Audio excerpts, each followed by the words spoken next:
तर स्वागत आहे तुमचं शेतकरी वाईब्स या चॅनलवरती. तर राज्यातील अशा लाडक्या बहिणी की ज्या ई-के-वाय-सी करताना चुकीचा पर्याय निवडल्यामुळे अपात्र ठरलेल्या आहेत, त्यांच्यासाठी आता अंतिम मुदत ही या योजनेअंतर्गत ई-के-वाय-सी करण्यासाठी देण्यात आलेली आहे. आणि त्या मुदतीस मान्यता देणारा जी-आर हा शासनाने आत्ताच प्रसिद्ध केलेला आहे, निर्गमित केलेला आहे.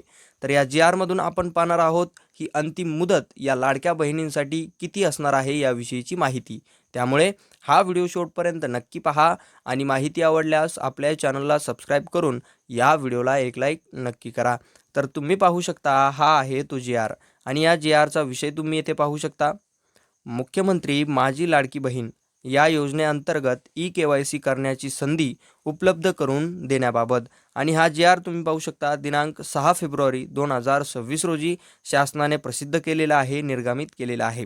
त्यानंतर येथे प्रस्तावना व प्रस्तावनेनंतर तुम्ही येथे शासन परिपत्रक पाहू शकता की जे मुदतवाढीबद्दल देण्यात आलेलं आहे. त्यामध्ये मुख्यमंत्री माझी लाडकी बहीण या योजनेअंतर्गत दिनांक 31/12/2025 पर्यंत ज्या लाभार्थी महिलांनी ई-के-वाय-सी प्रक्रिया पूर्ण केलेली आहे, तथापि सदर प्रक्रिया पूर्ण करताना म्हणजेच जी काही 31 डिसेंबर 2025 पर्यंत अंतिम मुदतवाढ देण्यात आलेली होती, त्याआधी किंवा त्यामध्ये जी ई-के-वाय-सी लाडक्या बहिणींनी पूर्ण केली, त्यामध्ये सदर प्रक्रिया पूर्ण करताना लाभार्थ्यांच्या कुटुंबातील सदस्य, नियमित कर्मचारी किंवा कर्मचारी म्हणून सरकारी विभागात, उपक्रम, मंडळ, भारत सरकार किंवा राज्य सरकारच्या स्थानिक संस्थेमध्ये कार्यरत नसावा किंवा निवृत्तीवेतन घेत आहे किंवा कसे याबाबतचा जो पर्याय होता, तो पर्याय निवडताना नजरचुकीने चुकीचा पर्याय निवडण्यात आलेला आहे. अशा लाभार्थी महिलांसाठी ऑनलाईन ई-के-वाय-सीमध्ये पुन्हा एकदा सुधारणा करण्याची संधी ही दिनांक 31/3/2026 पर्यंत उपलब्ध करून देण्यात आलेली आहे. म्हणजेच तुम्ही पाहू शकता आता या शासन निर्णयामधून अशा प्रकारची मान्यता या योजनेअंतर्गत देण्यात आलेली आहे की संबंधित जे लाडकी बहीण योजनेचं पोर्टल आहे की ज्यावरती लाभार्थी हा ई-के-वाय-सी करू शकतो, त्या पोर्टलवरती आता ई-के-वाय-सी करण्यासाठी किंवा तुमच्या ई-के-वाय-सीमध्ये सुधारणा करण्यासाठी तुम्हाला पुन्हा एकदा 31/3/2026 पर्यंत म्हणजेच 31 मार्चपर्यंत मुदतवाढ ही या विभागाकडून देण्यात आलेली आहे, या शासनाकडून देण्यात आलेली आहे.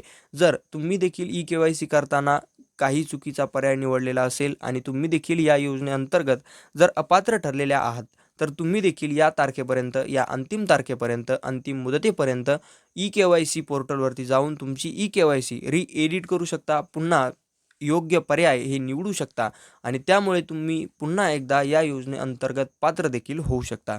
तर ही आहे या शासन निर्णयामधील माहिती अंतिम मुदत वाढीबद्दलची.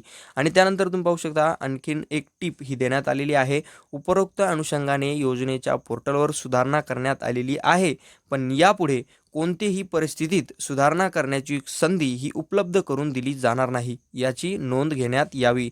म्हणजेच या योजनेअंतर्गत जी काही मुदतवाढ ही आता देण्यात आलेली आहे ही अंतिम असणार आहे.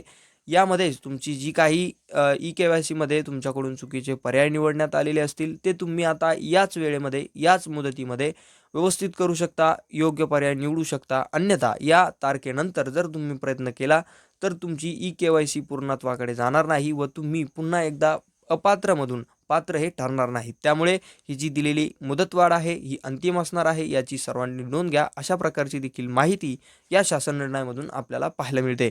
तर ही होती या शासन निर्णयामधील सविस्तर माहिती. माहिती जर तुम्हाला आवडली असेल तर आपल्या चॅनलला सबस्क्राईब करून या व्हिडिओला एक लाईक नक्की करा, म्हणजे अशाच अपडेट्स तुमच्यापर्यंत पोहोचत राहतील.